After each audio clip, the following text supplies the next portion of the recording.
Finally હુકમ થઈ ગયો છે ને તમારો ભાઈ જાય છે અજમેર છઠ્ઠી કરવા માટે.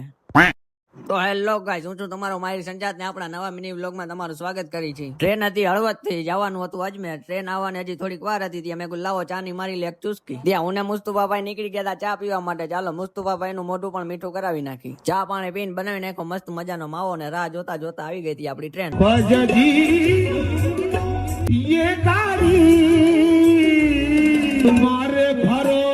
આપણે ઘરેથી જમવાનું લઈને જ નીકળ્યા હતા. મુસ્તફાભાઈ ઘરેથી બધાનું જમવાનું સાથે લઈને જ આવ્યા હતા. તો બધા સાથે મળીને બેસી ગયા હતા જમવા માટે. જમીને જેવા ફ્રેશ થયા ને જોયું ત્યાં તો ચાલતી હતી બબાલ. ટ્રેનમાં જતા એટલે આવું તો નાના મોટું હાલતું જ એટલે આમાં ધ્યાન ન દેવાનું ને આપણે કરી પછી સુવાની તૈયારી. તો ફાઇનલી મિત્રો તમારો ભાઈ પહોંચી ગયો છે અજમેર શરીફ ને તમારો ભાઈ પહેલી વાર આવ્યો છે અજમેર. ઇન્શાઅલ્લાહ દુઆ કરજો તમારો ભાઈ આવી જ રીતે આવ્યા રાખે. અજમેર પહોંચીને સૌથી પહેલા તો આપણે મારી લીધી હતી ચાની ચુસ્કી. પછી નીકળી ગયા હતા દરગાહ તરફ જવા માટે. આપણે બનાવવા લાગ્યા હતા માવો ને મુસ્તફાભાઈ ને એ બધા ગોતતા હતા રૂમ. છઠ્ઠી ના હિસાબે ટ્રાફિક હતું જાજુ અને વરસાદે રહેવાનું નામ નતો લેતો ને એના હિસાબે રૂમ પણ મળતા નહોતા. આપને મળી ગયા હતા આપણા મોટા ભાઈ સિરાજભાઈ ગોલ ભાવનગર ની હસ્તી. તો એમણે આપણે રૂમ રખાવી દીધો. તો ફાઇનલી મિત્રો બધા પહોંચી ગયા હતા રૂમે નાઈને થઈ ગયા છે ફ્રેશ ને કરવા લાગ્યા હતા નાસ્તો. ત્યાં સમય થઈ ગયો તો દરગાહે જવાનો તો આપણે નીકળી ગયા હતા દરગાહે જવા માટે. નીચે ઉતરીને જોયું ત્યાં તો પાણીની નદી જતી હતી. આમાં હાલીને જવું કે તરીને જવું પણ જવાનું છે તો ફાઇનલ જ છે. ત્યાંની રહેમતમાં પલળતા પલળતા અમે પહોંચી ગયા દરગાહે. તો ફાઇનલી મિત્રો પડાઈ ગઈ હતી છઠ્ઠી અને મુસ્તફાભાઈ બાટવા લાગ્યા હતા શેરણી. અને હવે આપણે જે કામ કરવા આવ્યા છે એ કરી લઈ દરબારમાં હાજરી પુરાવતા. તો મિત્રો ટ્રાફિક હતું જાજુ ને છતાંય તમારા ભાઈ ને અંદર જવાનો મોકો મળી ગયો હતો. અને આટલા ટ્રાફિક માં અહીંયા જે સુકૂન છે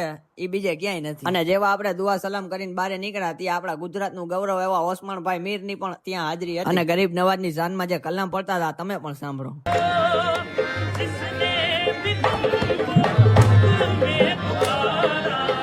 દુઆ સલામ કરીને નીકળી ગયા હતા આપણે રૂમે જવા માટે. રૂમે પહોંચ્યા ત્યાં સમય થઈ ગયો તો જમવાનો તો બધા બેસી ગયા હતા જમવા માટે. જમીન આરામ કરીને થઈ ગયા હતા આપણે ફ્રેશ ને નીકળી ગયા હતા બજારમાં કારણ કે કરવાની હતી થોડીક ખરીદી કમ્પ્લીટ કરી ત્યાં સમય થઈ ગયો તો ટ્રેન નો એટલે રૂમ ચેકઆઉટ કરીને નીકળી ગયા આપણે ડાયરેક્ટ રેલવે સ્ટેશન. ટ્રેનમાં આમ તો આપણે જતા જ પણ જે ભાઈબંધ દોસ્તાર ભેગી જવાની જે મજા છે ને એમાં ઇમ્તિયાજભાઈ ને મુસ્તફાભાઈ હતા આપણી સાથે. ક્યારે આવ્યા ને ક્યારે વયા ગયા કઈ ખબર જ ન પડી એમ ટાઈમ ગયો. તો ફાઇનલી મિત્રો આપણી ટ્રેન આવી ગઈ છે ને આપણે બેસી ગયા છીએ ટ્રેનમાં. તો આવો હતો આપણો સફર. કેવો લાગ્યો આપણો મિની વ્લોગ કમેન્ટમાં જણાવી દેજો. લાઈક કરજો, ફોલો કરજો. મળીએ આપણે નેક્સ્ટ વ્લોગમાં.